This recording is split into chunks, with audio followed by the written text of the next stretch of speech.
Thank you, Habeeb, for this Preppin Data Challenge. So what we have this week is the grades of the students of the prep school. So we've got their 2021 grades for different metrics there and their 2022 ones. So first of all, we want to do a little bit of restructuring to this data.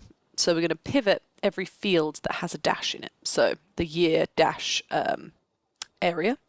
And so that gets us those 8 fields to become rows. So our data goes from being 150 rows, sorry, to being 1,200. That is 8 times that 150, I believe.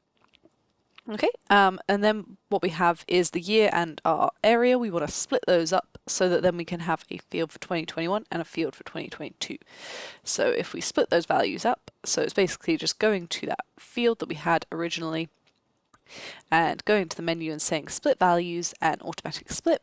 So that gets us our year and our area. So we can just rename those fields a little bit. I've only actually renamed the area just because I know that I'm going to then do another pivot where I use these two as the names and the values, so I'm not wasting effort by renaming them. So now I'm using those years as my headers for my rows to columns pivot, and I'm using the values as the values. So we have, for each student, we're back to having a row per student, but then also a row per area. So we've got 600 rows now. So we're just going to make that average. So we go back to having a row per student. So we want to know what their average grade is across those 4 areas. So we make sure that we group by every field apart from the area. We leave that behind. And then we take an average of the 2021 and 2022 fields. Then we can calculate the difference, so we're just doing 2022 minus 2021. Sorry, I was trying to open that calculation for you there. There we go, 2022 minus 2021.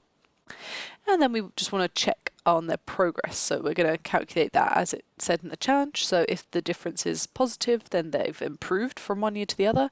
If it's a negative, if they've not improved in the year, but actually they've gone backwards, then it's a cause for concern.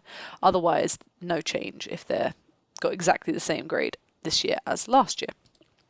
And we just filter our results to just be those cause for concern students. So we can see there how big their difference is as well.